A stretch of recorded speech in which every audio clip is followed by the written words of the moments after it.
আর আমরা এখন আমাদের এই ভোরের আলো রিসর্ট থেকে চেক আউট করছি। একটা ব্যালকনিও রয়েছে, অসম্ভব সিনিক এই ভিউটা।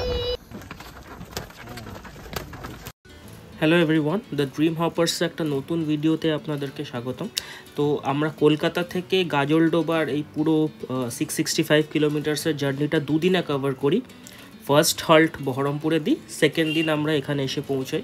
তো আই বাটনে আমি দুটো জার্নিরই রোড ট্রিপ ভিডিওগুলো দিয়ে দিচ্ছি, তো ওটা যদি না দেখে থাকেন ওটা প্লিজ দেখুন।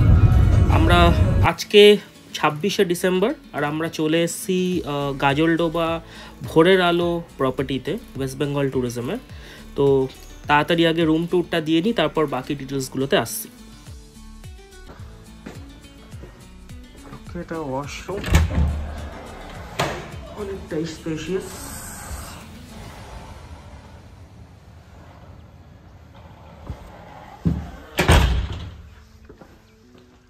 এটা রুমটা,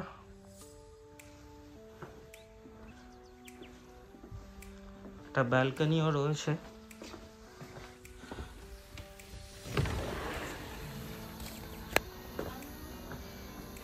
ব্যালকনি, সামনে একটা লেক। ওভারঅল খুবই ভালো ব্যবস্থা, মানে স্টাফরাও খুব হেল্পফুল।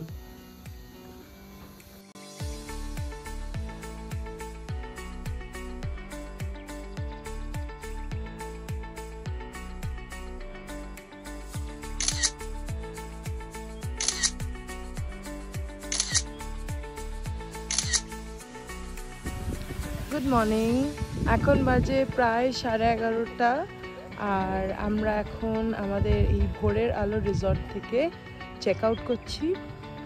খুব সুন্দর জায়গাটা, মানে খুব সিনিক। যদি কেউ মনে করেন যে 2-3 দিন এসে জাস্ট রেস্ট করবেন, খুবই ভালো লাগবে। দেখুন, আমাদের কটেজটা ছিল ঠিক ওই যে দেখতে পাচ্ছেন পেছনের যে কটেজটা, ওটা আর তার পেছনেরটা এটা লেক ভিউ কটেজ। সামনে যে এই যে ডোবা টাইপের লেকটা দেখতে পাচ্ছেন, সকালবেলা থেকে খুব সুন্দর লাগছিল। আর এই যে পথটা আছে এখানটা ধরে আমরা সামনের দিকে আস্তে আস্তে এগিয়ে যাব। ডাইনিং এরিয়াটা আমাদের কটেজ থেকে প্রায় 500 মিটার। তো ওদের এখানে টোটোর ব্যবস্থা আছে, যদি কারোর হাঁটার অসুবিধা থাকে ডেফিনেটলি সে টোটো করে যেতে পারে। আদারওয়াইজ যদি হেঁটে এই সুন্দর পরিবেশটি আপনি উপভোগ করতে চান, তার জন্য তো ব্যবস্থা আছেই। তো চলুন আমরা আস্তে আস্তে দেখি কীরকম সুন্দর এই জায়গাটা।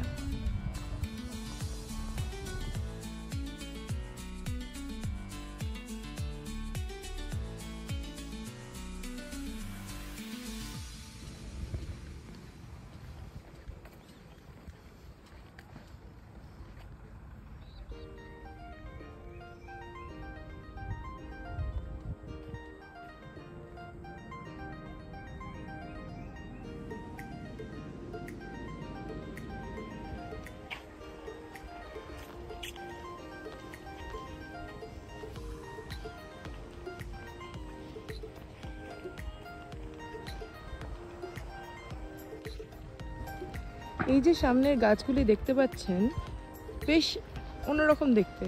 তো এই গাছগুলো লোকালি ওরা বলল উল্টো ছাতা গাছ বলে, আর এই সাইন্টিফিক নেমটা তো দেখতেই পাচ্ছেন, টার্মিনেলিয়া মন্টালে। বেশ সুন্দর লাগছে।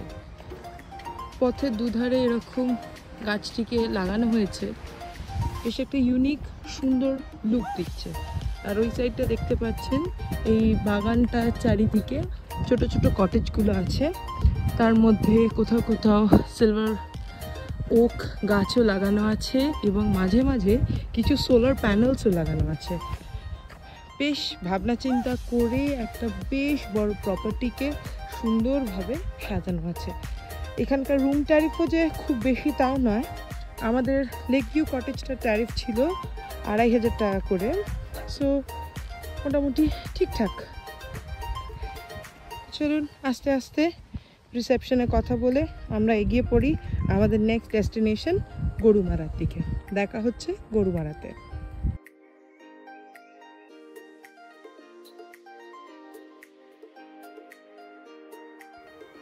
গাজলডোবার এই ভোরের আলো প্রপার্টিটা থেকে কাঞ্চনজঙ্ঘার ভালোই ভিউ পাওয়া যায় যদি ওয়েদার ক্লিয়ার থাকে। তো জেনারেলি মার্চ বা নভেম্বরের সময়টা যখন ফগ বা হেজটা কম থাকে তখন এখান থেকে একটা ক্লিয়ার ভিউ পাওয়া যায় along with the Teesta barrage. তো এটা খুবই সিনিক।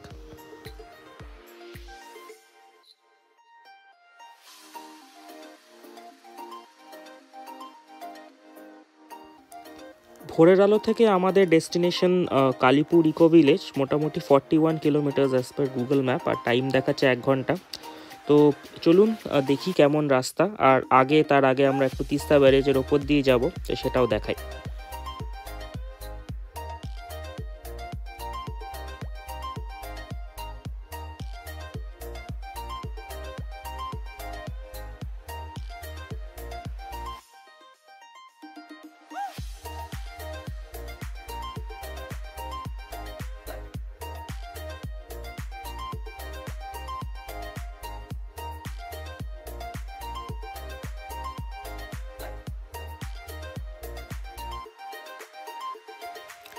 ডুয়ার্সে ঢোকার প্রাইমারিলি দুটো রাস্তা রয়েছে।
খুব ভালো ভালো প্রপার্টিজ রয়েছে প্রত্যেক কটা জায়গায়। তো লোকেশন ওয়াইজও খুব ভালো, আর ফেসিলিটিসও আপনারা সব পেয়ে যাবেন। তো ওটা ডেফিনেটলি কনসিডার করবেন যখন এই গরুমারা বা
ক্যাম্পস।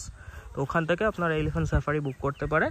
বাকি এখান থেকে আমরা যেটা বললাম যে সাফারির জিপ সাফারি কিছু বুক করিনি, এই ওয়াচ টাওয়ারে যাবো আফটার লাঞ্চ, তো ওখানে গিয়ে দেখাবো।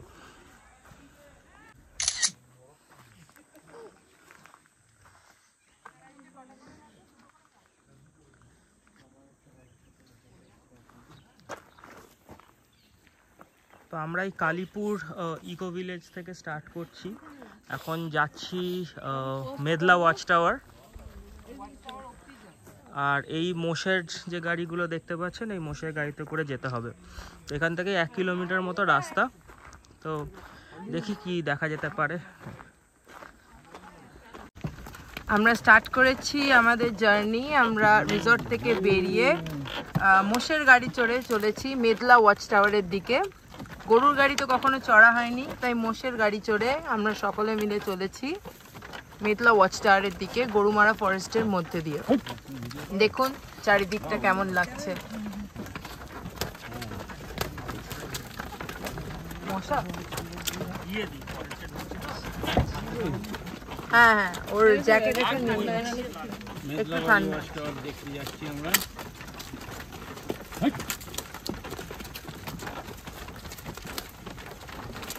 এগুলো তো টিকে প্রুনিং করা হয়েছে, টিক।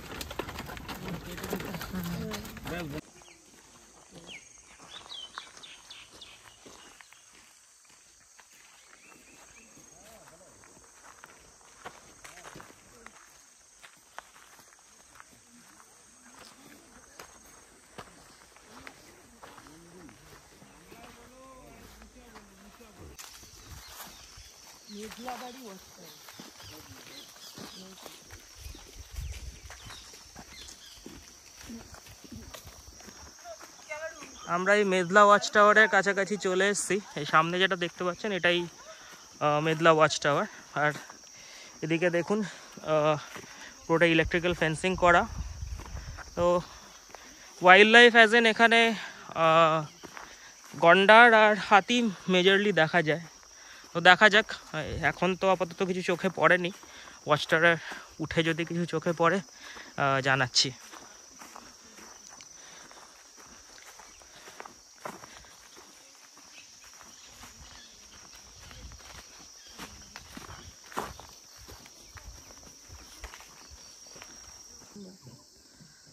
একদম সামনে ময়ূর দেখা যাচ্ছে, জানি না কতটা এখানে ভিজিবল। ময়ূর আর হরিণ ওখানে রয়েছে।